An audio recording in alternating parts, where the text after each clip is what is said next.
For more than 50 years, Zbigniew Brzezinski has been one of the most influential thinkers and actors in setting U.S. global policy. He advised Presidents Kennedy, Johnson, and Reagan. He recruited the then little-known governor of Georgia to the shadowy Trilateral Commission and went on to become President Carter's national security advisor from 1976 to 1980. Brzezinski was at the center of U.S. power during the fall of the Shah of Iran, the Russian invasion of Afghanistan, the normalization of relations with the People's Republic of China, the building of the MX missile, and the Camp David Accords. In his 1997 book, The Grand Chessboard, Brzezinski laid out in surprisingly unambiguous language his vision for America and the world. For America, the chief geopolitical prize is Eurasia. America's global primacy is directly dependent on how long and how effectively its preponderance on the Eurasian continent is sustained. About 75% of the world's people live in Eurasia, and most of the world's physical wealth is there as well, both in its enterprises and underneath its soil. Eurasia accounts for about 3/4 of the world's known energy resources. America's withdrawal from the world, or because of sudden emergence of a successful rival, would produce massive international instability. It would prompt global anarchy. The most immediate task is to make certain that no state or a combination of states gains the capacity to expel the United States from Eurasia or even to diminish significantly its decisive arbitration role. I interviewed Professor Brzezinski at the Center for Strategic International Studies in Washington, where he's a resident scholar. The question: why is the United States fighting a war in Afghanistan? Welcome to the Real News Network. I'm Paul Jay in Washington, D.C. And joining us now is Dr. Zbigniew Brzezinski. Thanks for joining us. Thank you very much. The argument in the book, if I try to paraphrase a little bit, is that the United States, in order to oppose forces of what you call global anarchy, for the sake of world stability, needs to maintain its dominance in the world for a generation or even longer. And the key to this dominance is Eurasia. Eurasian strategy for the United States is, essentially, you say, will determine whether or not it remains preeminent. What is America's Eurasia strategy right now? And what is the Afghan war, what's its role in this? Let me just add that in the book, I also say that American preeminence may not endure indefinitely, and that in fact, if we conduct policies that are unwise, that are historically, so to speak, out of tune with the times, we could fumble the ball, so to speak. And I'm afraid that to some extent that concern is now being validated. Namely that in the wake of 9/11, we responded in a fashion that aggravated the challenge and that engaged us in an undertaking, the end of which is difficult to define, but the consequences of which, if we do not end it somehow before too long, could be devastating. Namely, we are engaged in what I think I call for the first time in this book, but I've called it many times since then the same way. We're engaged in what I call the global Balkans. The Balkans in Europe were that part of Europe which was internally weak, torn by a variety of conflicts, ethnic, religious, and territorial, into which great powers tended to be sucked in. Now the global Balkans extend from east of Suez to west of Xinjiang, to south of Russia's new border, which is north of Kazakhstan, all the way down to the Indian Ocean. It encompasses an area of about 550, 600 million people. And now, sad to say, in that turbulent area, we are the principal protagonist. And why is it necessary? Why is U.S. dominance in that region important? Dominance means ability to manage. Being embroiled is not the same thing. I, for example, feel that we have overdone the military involvement. But I do think that our ability to manage the various conflicting interests and powers in this huge continent of Eurasia is central to our stability and security. But it doesn't mean that we have to be engaged militarily. Now, you talk about the enormous wealth of the region, the importance of pipelines.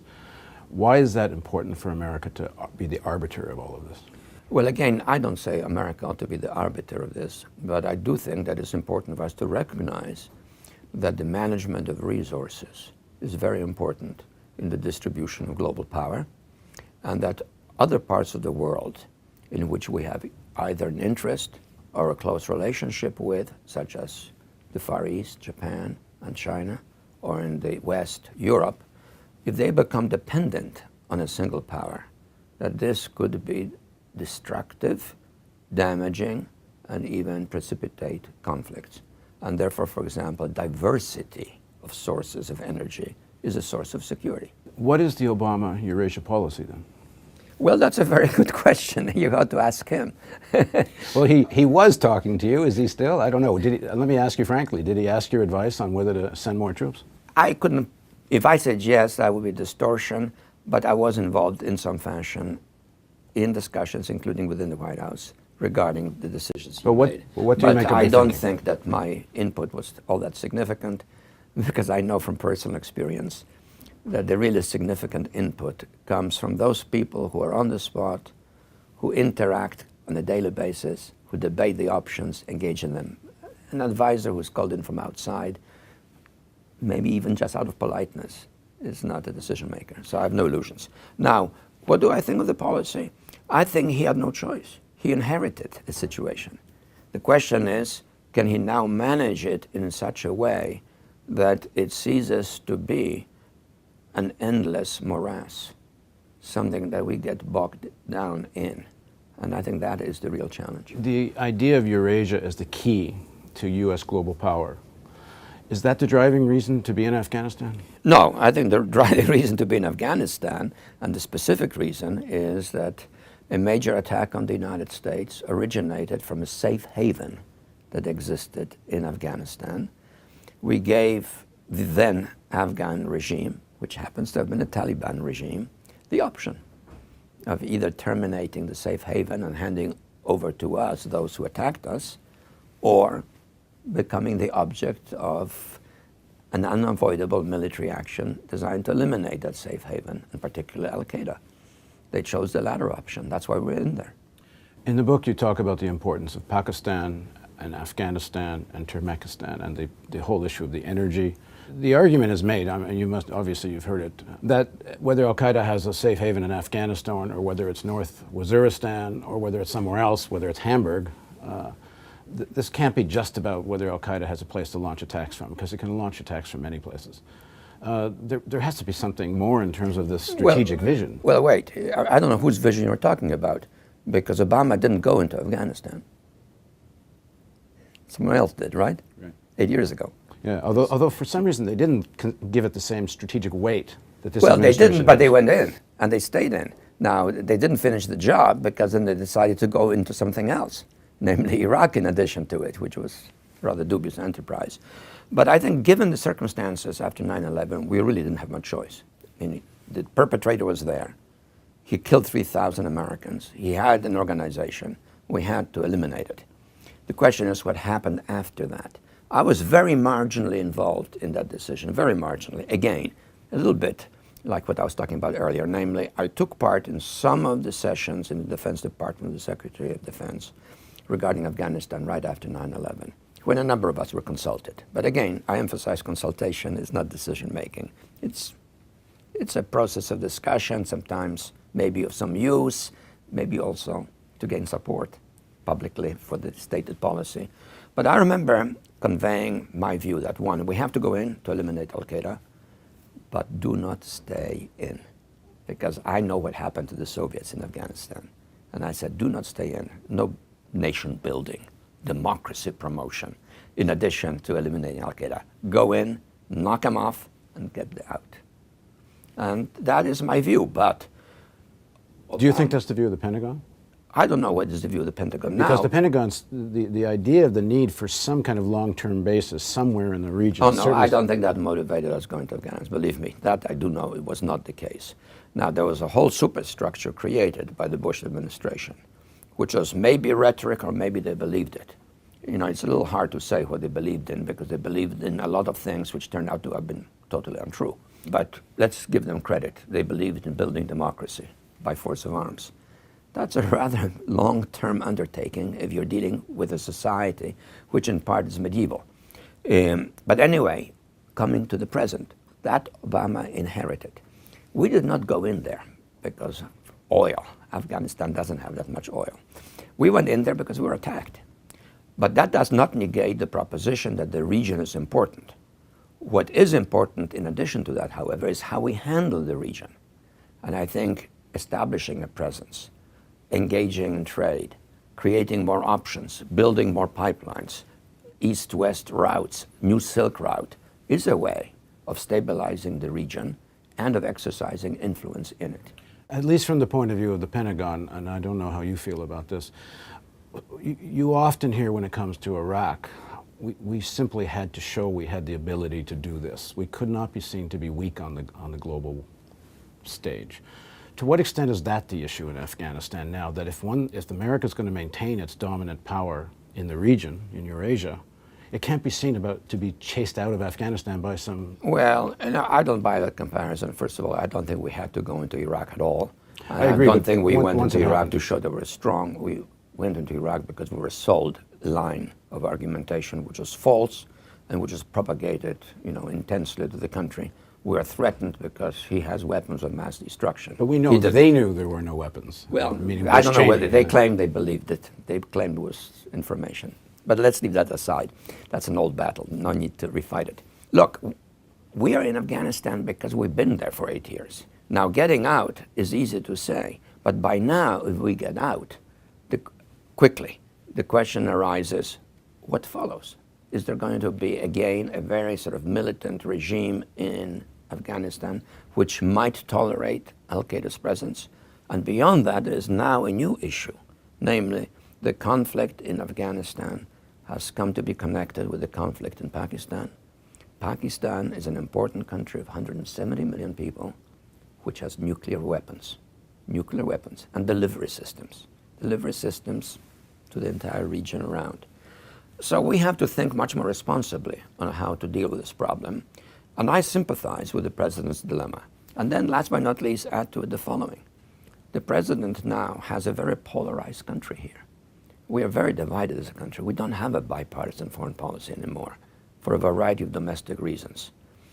If he precipitously disengages from Afghanistan, he'll be labeled as a defeatist president, as a president who's cut and run. And if things deteriorate dramatically in Pakistan, that will be added to this set of charges. And we could then end up, in reaction, doing even more irrational things. So I think he was over a barrel. My own personal view is, and after all, that's all I can express, is that we have to strive as effectively as we can, one, to Afghanize the effort against the Taliban. It shouldn't be waged by Americans, because then we'll repeat what happened to the Soviets. Secondly, we have to, in some fashion, cut a deal with some elements of the Taliban that are not really hooked into the al-Qaeda line. They have a concept of what they want in Afghanistan, but they're not necessarily committed to a global sort of jihad against the West, like al-Qaeda is. And third, just as important as the previous two, we have to find a way of helping Pakistan cope with its problem in Pakistan, but also help us cope with our problem in Afghanistan. And that raises an extraordinarily complicated question, namely, how do we give the Pakistanis the reassurance they want that if we leave Afghanistan, there's not a regime in Afghanistan other than the Taliban which is more friendly to India than to Pakistan? Right now, if we talk about what is the Eurasia strategy, it seems to be based on an American-Indian alliance. That's not talked about all that much because I guess it might inflame opinion in Pakistan. Well, that's for sure. But the American-Indian alliance seems to be the linchpin of the Eurasia strategy. Well, if it is, then I don't understand what the Eurasia strategy is, because if that is the alliance, then we're not going to solve the Afghan question. And if we don't solve the Afghan question, but the conflict continues, how will the relationship between China and Pakistan, which is quite close, be affected by an American-Indian alliance? And what will that do to the prospects for stability on a larger global scale between China and India? Is there really any solution without, and this is kind of, I'm arguing against the thesis of your book, meaning does the U.S. not have to start to withdraw as the dominant player in Eurasia and allow the Eurasians to figure this out? Well, who are the Eurasians? We're talking about We'll start Afghans. with India and Pakistan. Well, we're starting with the Afghans, the Pakistanis, the Indians, and then the Chinese. You throw in the Iranians, and the Russians. I mean, well, with the Shanghai Agreement, they're already starting to be cooperating with each other. The fact is that to some extent our participation in the Eurasian game is also a source of stability and prevents eruptions that could affect us very directly, or our immediate friends very directly. I mean, who are our friends in that region?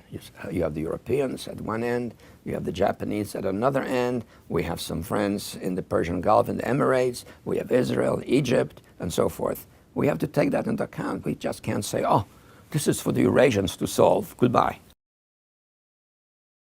Wars begin for many complex reasons, but one of the roots of the current war in Afghanistan can be found in a 1979 decision by the United States to fund the Afghan Mujahideen in their civil war against the Afghan communist government. It was thought this could sucker the Russians into an invasion that would lead to the Soviets' Vietnam. One of the people who advised President Carter to sign a secret finding directing the CIA to take such action was his national security advisor, Zbigniew Brzezinski. In part 2 of our interview, I asked Mr. Brzezinski if he regretted that fateful decision.